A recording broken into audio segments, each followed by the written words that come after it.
Hi, everyone. I'm Rick Barron, your host, and welcome to my podcast, That's Life, I Swear. Messina Denaro was a mafia boss from Italy.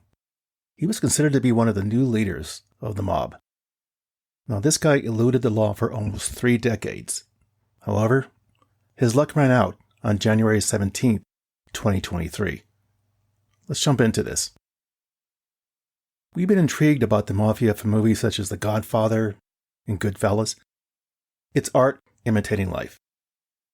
But in this episode, the life of a true mafia leader comes to light with the recent capture of Messina Denaro. So who was this guy? Why was he on the run for almost 30 years? What was it about him that the Italian authorities were just hell-bent on his capture? Denaro was born in the province of Trapani, Sicily, in 1962. You could say that he was part of the Mafia at birth. He came from a family with deep ties to the Mafia. His father, Francisco Messina Denaro, was a prominent Mafia boss, and his uncle was also a high-ranking member of the Cosa Nostra. Now, the Cosa Nostra is one of the most powerful criminal organizations in the world. The group had its origins in the 19th century, and it's played a large role in the Sicilian economy and politics. Denaro began his criminal career at a very young age, and by the early 1980s, he became a rising star. He quickly climbed the ranks and is believed to have played a key role in the organization's drug trafficking and extortion operations. He is also suspected of having ordered a large number of murders, including those of rival bosses and anti-mafia prosecutors and journalists. Well, I guess that comes with the job. In the early 1990s, Denaro was arrested and charged with a number of crimes, including murder and extortion. However, he managed to evade conviction and went into hiding in the province of Trapani, where he had a large network of loyal supporters who helped him evade capture. Despite being on the run for more than 2 decades, Denaro remained a powerful figure with the Cosa Nostra. It didn't take long for him to become the boss in 2006. Under Denaro's leadership, the Cosa Nostra continued to maintain its iron grip on the Sicilian economy through illegal activities such as drug trafficking, extortion, and money laundering. The money was just pouring in. For 30 years, the Italian government made capturing Denaro a top priority. In 2009, the Italian police offered a $5 million reward for any information relating to his capture. And then the U.S. got involved in 2011, where they offered a $2 million reward for information on his whereabouts. Now, despite these efforts, Denaro still managed to avoid being captured. He used his wealth and influence with authorities to stay one step ahead of the law.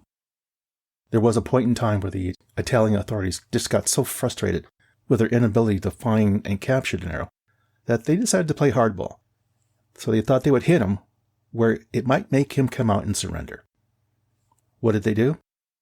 They arrested and convicted several of Denaro's associates, including his family members. In 2019, his brother was arrested and sentenced to life in prison for his role in the Cosa Nostra. Still, Denaro didn't come out of hiding. Reports of his whereabouts ranged from Venezuela, the Netherlands, and Mexico. It was really anyone's guess where this guy was. However, as one would see in the movies, Denaro was not far away and almost in plain sight. What the police didn't realize, he was in their own backyard. Now, there were many reports of Denaro and his possible locations. Later news reports started indicating that Denaro's health was failing. It was in 2020 that the Italian police received a very good tip that the Mafia boss was hiding in a remote area of western Sicily. Could this be the tip that would lead to his capture? As in all things about life, there's a price for everything. Turns out the tip was provided by a member of the Cosa Nostra who had turned informant. They provided information about Denaro's whereabouts in exchange for leniency in his own criminal case. I guess you can say there's no love lost amongst thieves. Based on the tip that they got, the police began to monitor the area and set up surveillance on several properties that were believed to be connected to Denaro. It turned out that Denaro was hiding out in an apartment in a town that was just a few miles from his birthplace, where his family still lived. Denaro had been hiding in a place that was so obvious it allowed him to escape for a very long time. The earlier reports of Denaro's ill health did turn out to be true. Over the past year, he was a frequent visitor to the hospital. The colon cancer he had suffered from had caused a metastasis in his liver, and he required regular chemotherapy. Now, having to leave his house more often to deal with his illness may have caused him to let his guard down and take fewer security precautions than previously. On January 17, 2023, Messina Denaro, one of the most wanted criminals in Italy and the boss of the Sicilian Mafia, was finally captured at a private clinic in Palermo by the Italian police. It took more than 25 years, along with an elite team of Italian police, the FBI, and Europol. While the Italian police were very happy that their search had finally come to an end and they had their man, one question kept circling in everyone's head. How was it that in a small town where everybody knows everyone else, they failed to detect that Messina Denaro was living in their village?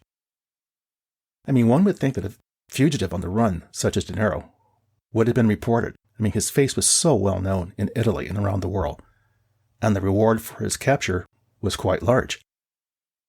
Again, missing the obvious that Denaro was in his own backyard, the answer to why the average citizen never reported his whereabouts was very simple. The answer? The code of silence had ruled for decades. The Mafia's power is so great that the town people reported that Denaro was a regular at a local bar next to his apartment, and now and then he would go to the pizzeria right next to the bar. When the police questioned the owner of the pizzeria if he had ever seen Denaro in town, his reply was, "Think I'm stupid? If he came in, I didn't see him." The capture of Messina Denaro was a major victory for law enforcement and a blow to the Mafia. Denaro was one of the most wanted criminals in Italy and was believed to be the boss of all of the Cosa Nostra. The Italian authorities said his capture dismantled the organization's leadership and was a big blow to its criminal activities. The operation was also a testament to the effectiveness of international cooperation in the fight against organized crime. The Italian police, the FBI, Europol, they all worked together to share intelligence and resources to bring down one of the most dangerous criminals in the world. It was also a great victory for the government and law enforcement agencies in Italy, who had been hunting for Denaro for many decades and had faced criticism for their inability to capture him. It also serves as an example of international law in the fight against organized crime and sends a powerful message that no one is above the law. So what can we learn from this story? What's the takeaway?